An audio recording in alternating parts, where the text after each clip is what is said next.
Greetings out there in YouTube land. This is Morris Man, and as always, I thank you guys for coming to my channel. At this point in time, as I'm taping this, I'm not quite sure what I want to entitle it, but I believe I'm going to go with tips on finding vocalists to pen your songs, because it's really important. And I try to share information that I think is helpful to you guys, like people have done for me in the past, and I'm greatly appreciative of that. And it goes something like this. I first started seriously writing songs when I was in high school. And I met a guy when I was just in my last year of high school. We was actually working at the same grocery store. And he sang. He sang in his church. He has a brother that sings too. So I gave him a song. I said, I got a 4-track at home. And let's, try to put something together. So he's like, cool. So I gave him what we call the vocal draft, where you sing as the writer on the material that you give to the singer. So I gave him the lyrics, wrote it down, gave him the demo or the draft. And I quickly determined this. He's a very talented guy, because what he did was, and this is what's supposed to happen, and a lot of people don't think about this, because a lot of people don't realize that it has to be done.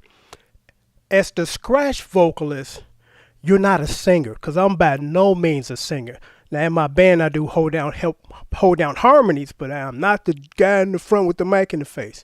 And there are times that I wish that I was, and for the most part, there are times when I'm glad that I'm not, because there's so much pressure on the vocalist that it ain't even funny.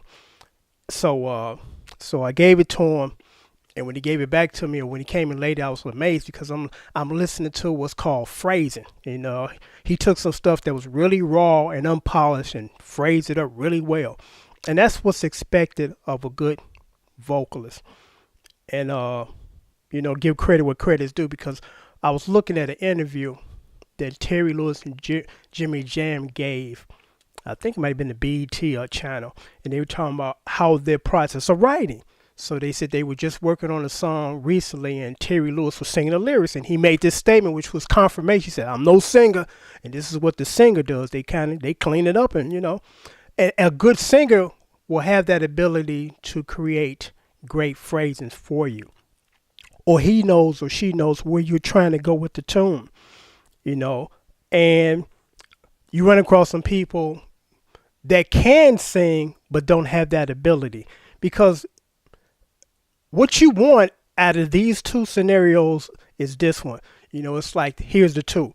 A guy that can sing his ass off, but the track that he's singing off is kind of weak instrumentation-wise. Or the instrumentation is real tight, but the singer is weak. You want the first one, because for the average listener, we're not talking about another musician. We're talking about the people that buy your stuff. They're not so much concerned about the music, because the music is just the backdrop for the singer. And they're focused on the singer, whether it's in a live concert or listening to a CD. They're listening to the singer. You're not going to hear the average person, man, that was a cool bass line. I like when them strings came in during the chorus and then they was panning to the right. You're not going to hear that. You're going to hear that from fellow musicians. And I learned a long time ago, my focus is on the people that buy my stuff and not these other guys, because these other guys going to critique it. They're going to be critical sometimes, or just, give you feedback. And it's like, I'm focused on the people that's going to buy this, not the people that's just trying to give me some type of, critique. I mean, that's fine, but I'm like, again, the focus should be here, not here.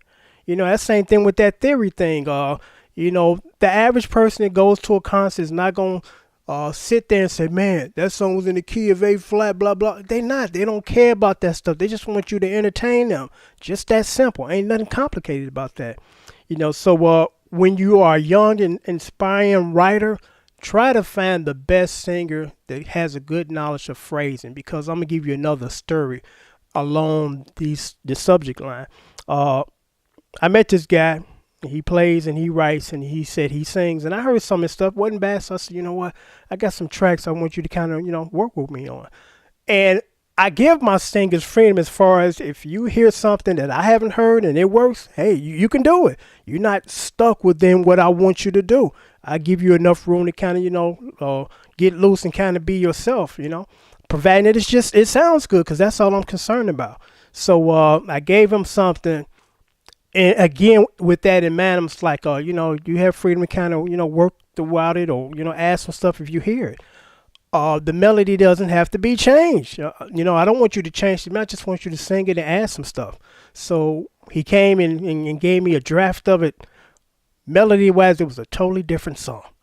And I stressed that when I gave it to him. I said, the only thing you got to do is add your own and follow what I've done, But that was a good example of a singer that doesn't have that ability to create great phrasings. So, for you young people, be conscious of that. Because you're not trying to offend anybody, but when it's not right, it's just simply not right. I had another guy years ago. He said he could sing well, so he came over and I gave him some tracks because he said, I got some stuff I want you to work with me with. I'm like, okay, so I'm thinking he going to bring me a complete song. He came and gave me one verse, and that was it. I'm like, where's the other two verses in the chorus? So I had to actually write those parts in, which I didn't have a problem with doing.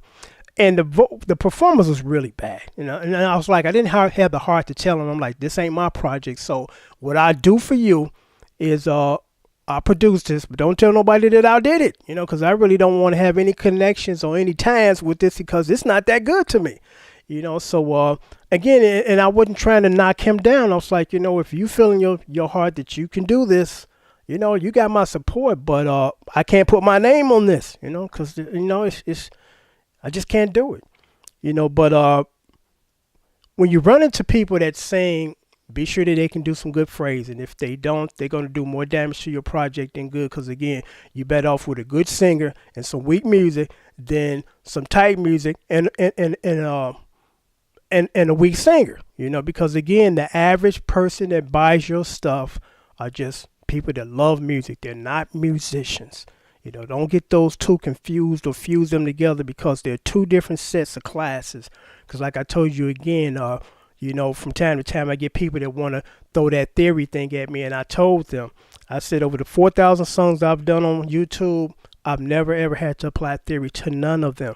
What I had to apply to all of them is learning structure of song, and that's something that most music teachers don't teach you. That's extremely important. But everybody kind of downplay that because they don't realize how important it is. That's why I'm able to cover stuff so quickly, because the first thing I do as a musician when I'm doing a cover is I'm listening to the structure. Okay, what's going on beginning? Is there an intro? Is there a different set of chords when the intro when the verse kicks in from the intro? Is it a different set of chords when the chorus kicks in from the verse? Does it change keys? That's the first things I'm looking for, as opposed to just trying to dive in and try to map out chords. I'm like, no, let me break this song up, dissect it, and then work on this portion. Work on this portion, work on this portion, and put them all together, and I'm done.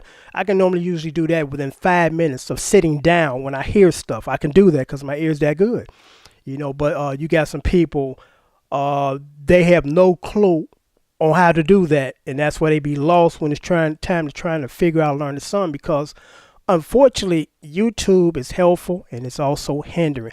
There's some people that never played a guitar, no form of training, think that they're going to just simply watch my fingers or any other dude fingers on YouTube that can play and learn. You're not. You got to learn by the theory behind why we do what we do. What chord do you have under your hand at any given time? Can you tell me? And that's important. It's still I got a chord that I've kind of figured out how to do on YouTube. Told me put my finger here, put my finger here, and put my finger there, and I got the chord, but I don't know the name of the chord. I don't know how it got derived to, how did it come to this point of this is the chord. So it's really important for you young folks, and I know it's very difficult because we live in an era quick, fast, in a hurry. I can get you 6-pack abs in 30 days. That's nonsense. That takes a lot of work. Same thing with music. It takes a lot of work to get to the stage to play well. And you're not going to do that in 3 months, not having any kind of form of training and watching some dude fingers on the internet, because there's a difference between tabulation and tab. This new definition is I'm going to tell you where to put your fingers, but you don't know what the name of the chord is and why your fingers are there. You do not want to go that route. You want to be able to learn the chords, be able to identify them. When you see them in chord charts or songbook, say, okay, C major 7, cool. I can play it in the A inversion, or I can play it in the E inversion. two inversions will basically kind of get you over, because the majority of the songs you hear on the radio, they're not complex. They're pretty simple songs, pretty laid out songs. Now, when you're doing Anita Baker, Luther Vandross, Steely Dan, Earth, Wind, and Fire, yeah, you better pull out the songbook, because you're not going to get all of those chords by ear, or Maze. But unfortunately, you're forced to try to figure out Maze stuff on you because there are no songbooks. Absolutely no songbooks. And I think Maze were or are one of the greatest R&B bands ever, from a writing standpoint, from an arrangement standpoint, from a musician standpoint. I love to play their stuff. Absolutely love it. I love their sound and their format as far as how their band is laid out. Because like I told you, if I had to choose between Earth, Wind, and Fire and Maze, I'd pick Maze for that reason. Earth, Wind, and Fire stuff is real complex because they pride themselves on making it tough or making it elaborate. They don't do simple stuff. And then all that stuff that's going on, all those horns, the guitar layers, the harmonies, just a lot of stuff going on. But when I listen to Maze stuff, I love the format. The keyboard really carries the tunes. The guitar player kind of do a great job of picking and playing chords, just accommodating to the keyboard player, and of course Frankie Beverly's silky soul vocals. So I'm gonna wrap this up, but again, this video was about making sure that when you start writing songs that you find the right singers for your project, because that's really important. The vocals are more important than the music. Now, some people going to debate me about that, but that's amongst the musician community. I'm talking about the average guy that know nothing about music other than after he get off a hard day's week of work, he want to go and his girl to a concert, enjoy music. Those are the people that I'm focusing on, not these other musicians that want to, tell me what they think, or it should have been like this, or I would have done this, and I respect that, but I'm like, that's not my focus. This is my focus, and it ain't so much about the money, but it's like, these are the people that I'm working hard to cater to, not these group of people. Till next time, take care. Thanks for watching.